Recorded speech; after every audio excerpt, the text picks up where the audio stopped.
This is probably the bravest move I have ever seen a car company make, is to put a 2002 car on the press fleet.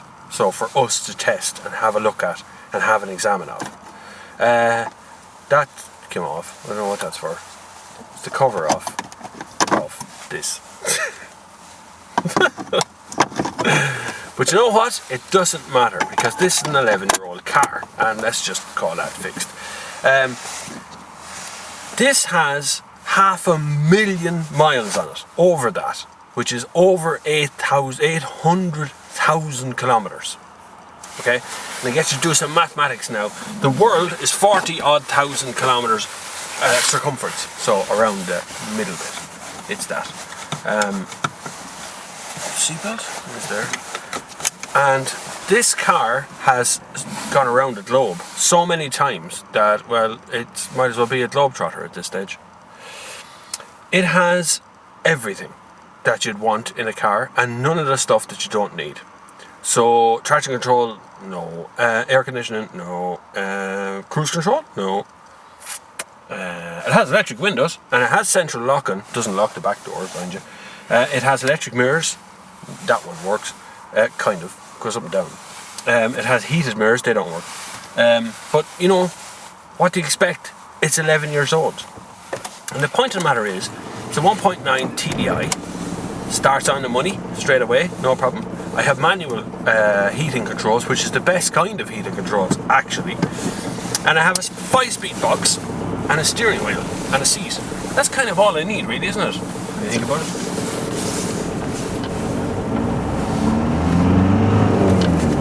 2,000-odd technology. No CO2 emissions to worry about, none of that stuff. This car is a full NCT, just passed. There's 4 new tyres on it. It's been serviced, and that's pretty much the amount of work that's been done to it, according to Skoda. The story behind this car was, it's a taxi, and was spent most of its life as a taxi. And the owner, I think, emigrated, and he rang Skoda and said he wants a car. And they went, yeah, sure, why not? Let's have a look at it, see how they've aged. And this is generation 1 Skoda Octavia, because it started, I think, in 96 was the first Octavia, but they didn't actually update it until, well, years later. It got a facelift, but I think only in the combi version at first. History's, well, kind of sketchy in my brain. I'm sure you can find out these things on the internet. You're on it already, so open up Wikipedia there, or go to the Skoda website. I'm sure they have details of their history. I didn't really look it up, but I know this one came out in about 96, 97. And I also know Top Gear said it was the ultimately dependable car and better than a Golf at the time. And the current Octavia might still be a little bit better than the Golf. But this one was something completely different at the time. And the majority of these Octavias wound up being taxis, which I'm quite surprised about, because, you know, usual taxis were like an Avensis or some sort of Toyota Corolla or something, whereas the Octavia was something totally different. And the reason it did was because it was bigger than nearly anything, to be honest with you. The boot in the show is absolutely enormous, and the interior cabin is quite big as well. There's plenty of room. There's some natty little features that came out at the time that I miss in cars today. Like, there's a little tiny screen that I can pull down up here, and what it's meant to do is be a sun visor between the top of the rearview mirror and the top of the window. It's perfect. Now, you might hear some rattles and noises, and of course there is the obligatory crucifix hanging from the rearview mirror. I'm not a religious person, that's just there. Someone's after shortening it so tight that it actually can't come off without breaking it. So I'm not going to break it. Obviously, a bit of respect for religion and all that sort of thing. The reason that this car has survived 500,000 miles is quite simple. It's been serviced in a main dealer, Skoda dealer, every time. That's why. That's why it's still here. That's why it's still going. It got everything it needed. Every time it went in for a service, it was treated and looked after properly. That's why it's still with us. Now this is a future classic. It's Generation 1 Octavia. It's going to be around for a number of years. That's very important to the brand that these are around, because it shows how reliable they are. I mean, look at this thing. It's still passing NCTs, 11 years old, 500,000 miles. There's plenty of 11-year-old cars around, 12-year-old, 13-year-old, even older than that again. But very few of them are passing NCTs and are still on the road and are willing to be handed out to journalists who are, by their very nature, the toughest crowd to hand out a car to. Now, you'd pick up this car for probably €100, if even. Not much in the way of torque, but the horsepower is there. No idea how many horses have galloped out of that engine since it was made 11 years ago. It feels probably about 90 or 100 horsepower. That's kind of where it feels.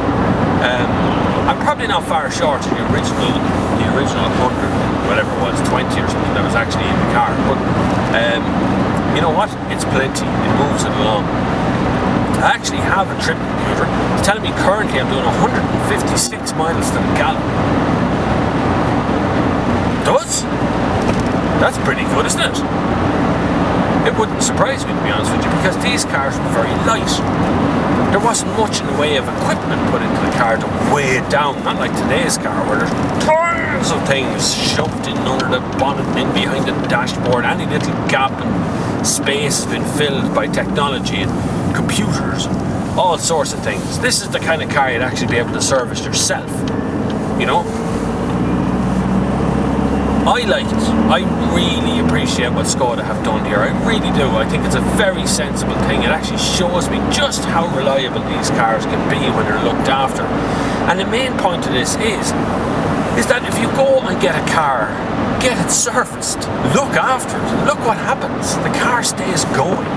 And this, even though this, I have no idea what the CO2 emissions are in this car, but it doesn't matter, because the most environmentally best system that you could have to keep a car environmentally friendly is to keep it on the road as long as possible. Because if this car was scrapped when we had scrappage scheme not so long ago, which scrapped untold amounts of gorgeous cars into oblivion, all those cars had to be recycled. All those cars have to sit being crushed and recycled and turned back into metal things. All that sort of nonsense. But you know what? If they'd just stayed on the road, you wouldn't have to recycle any of them. Just keep on going. I'm so impressed with this car that I would buy it from Skoda. I think I will. I might ask them. I have a funny feeling that there's going to be a bit of a queue for the car when it actually goes to be finished and where it is and who's going to get it. Because in actual fact, this is trouble-free, you know, motoring at a serious budget. Serious budget. Look at this thing turning along. Okay, so the fuel gauge never says full, even when it is full. And the temperature gauge never really gets above 60 degrees. I don't know if that's the actual temperature of the engine or the temperature gauge doesn't work, because 90's in the middle. It's so comfortable. I see why taxi drivers like this. It's really comfy. You kind of sit at the wheel of it and just turn away all the time. Anyway, if you want more videos like this, like, comment, subscribe. Definitely subscribe. You don't have to comment if you don't want to, because Google has messed up the commentary thing. God! And the copyright thing. Copyright ID's just gone out the window, man. Just ridiculous at the moment. Anyway, subscribe. Subscribe to me. And I'll be forever in your debt. Thanks very much. Click the thing, the red button, click that, because there's loads more videos like this. Right, I am off to drive my 11-year-old car with 500,000 miles up as far as Dublin. Go and get my another one of these, the brand new VRS, the RS. And I shall see you on the far side.